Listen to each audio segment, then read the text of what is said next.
Hello there, welcome to News Across Nigeria. I am Bamidele Macaulay. On the program today,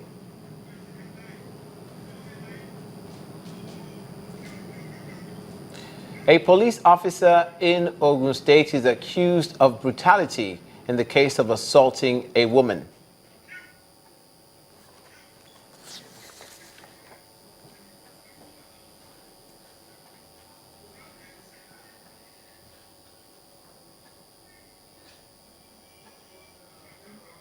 And infrastructure in Anambra State.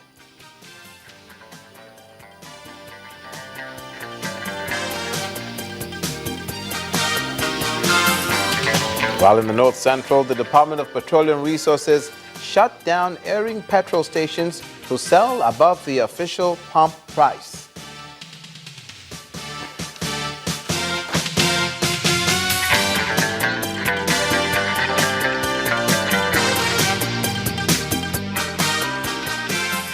Thank you again for joining us as we take you along on the show that keeps you updated on what's happening across the Nigerian states. We begin in the southwestern part of the country, a case concerning the police. A 27-year-old woman has accused an officer of the Ogun State Police Command of causing her to lose her pregnancy after she was physically assaulted by him.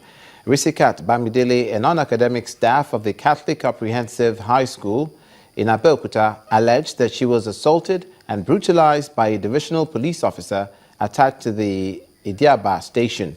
According to the victim, the incident occurred when she visited her husband, whom she says was being unlawfully detained at the station after he demanded for money being owed him by a contractor who in turn instigated his arrest. The police public relations officer, Mr. Muyiwa Adejobi, says investigations into the allegation are on, with a promise that the officer will be made to face the consequence of his actions if he is found culpable. Risikat Bamidele, an indigene of Ogun State, southwest Nigeria, narrates her ordeal in the hands of a divisional police officer attached to the Kemta Idiaba. Not only did Risikat suffer physical abuse in the hands of the officer, she also lost her pregnancy.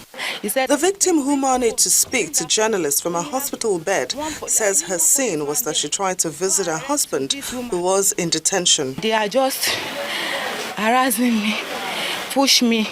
So after that, my husband came out and he said, she's pregnant, oh, don't push her, don't touch her. He now slapped me. After that, he now want to slap me again. That time, his hand came into my mouth. He said, hey, you bite me, Abi. You are not going. You are going to Eleweron today. Tomorrow, you are going to Eleweron. I will sue you. He just be shouting on me. But after that, when I get to the office the following day, I just wanted to sign and come here to report to the doctor so that they can give me drug. But when I get to the office, is that place that very thick blood is coming out. Now the family is demanding justice. So justice must be done on this issue. If it is true we are in a true democracy and the IGP has come to Ogun State and said no any police should harass any civilian, and if the DPO of Kenta Division can do this to me, so automatically justice must be done on this issue. This voice is not lost after all, as the police public relations officer has promised justice. Ethically, it is wrong. Professionally, it's wrong. Morally or socially, it's wrong. So if a woman that is pregnant comes around to the police station, is not to be pounced on and be thoroughly beaten, if it is true.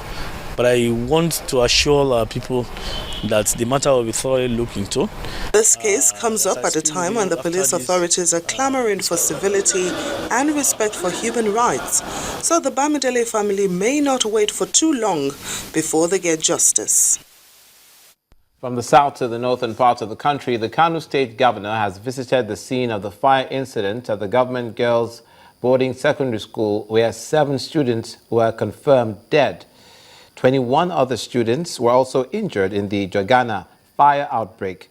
Governor Abdullahi Ganduje has ordered an immediate closure of the school pending investigations into the cause of the fire.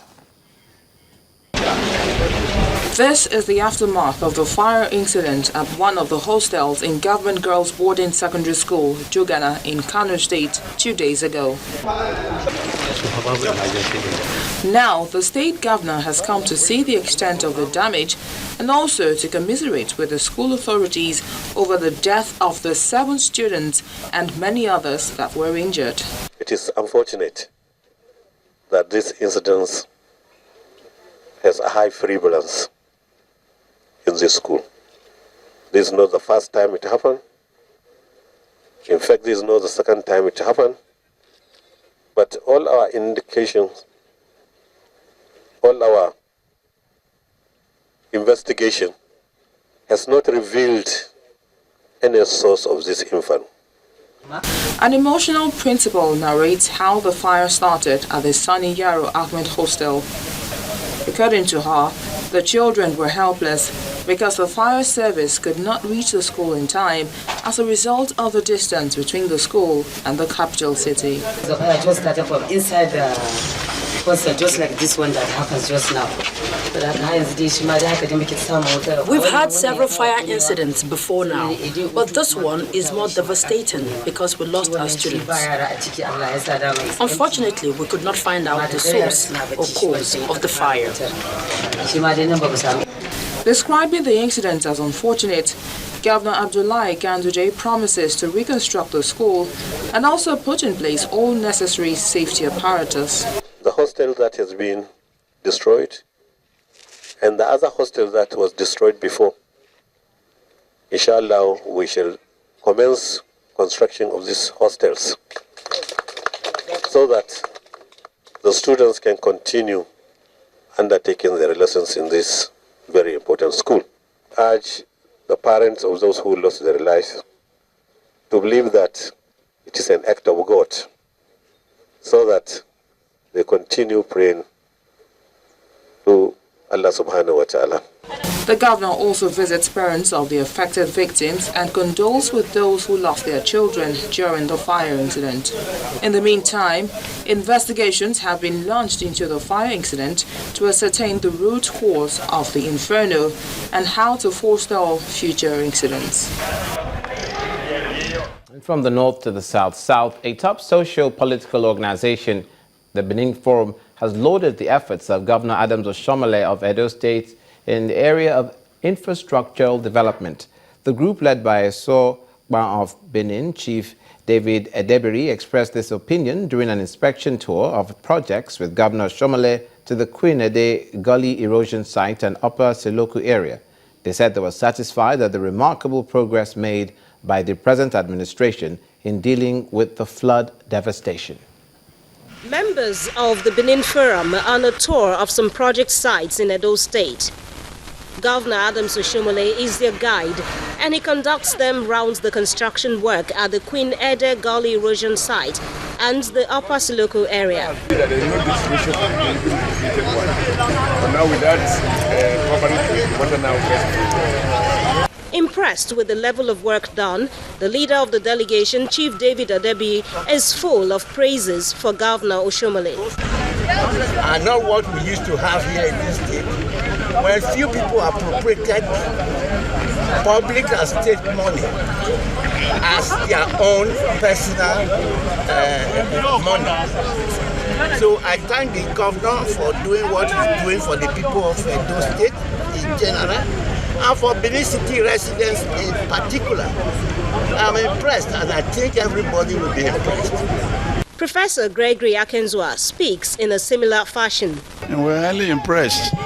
We can see that a lot of money has been spent here.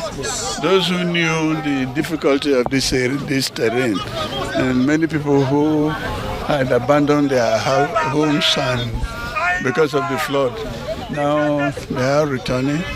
And teacher's house, this place was notorious for the flood water that used to be here. It was not passable, but now look at the road, it's quite solid, and the drains are wide, and the place is dry. Some benefiting community members seized the opportunity to thank Governor Adams Oshiomhole for the role played in tackling the flood menace. When the erosion one carry me, I cry for night, I don't see person with me. Police give me. Everything when I get for here, foul. Corruption carry on. I don't get money to buy again. Me as I tell now, I don't get husband, I don't get papa. Another commendation for the Edo State government, which can only serve as motivation in doing more in terms of infrastructure. We'll also be looking at infrastructure in a number of states in the southeast on News Across Nigeria when we return, as well as the upgrade of schools in Imo State. Please stay with us.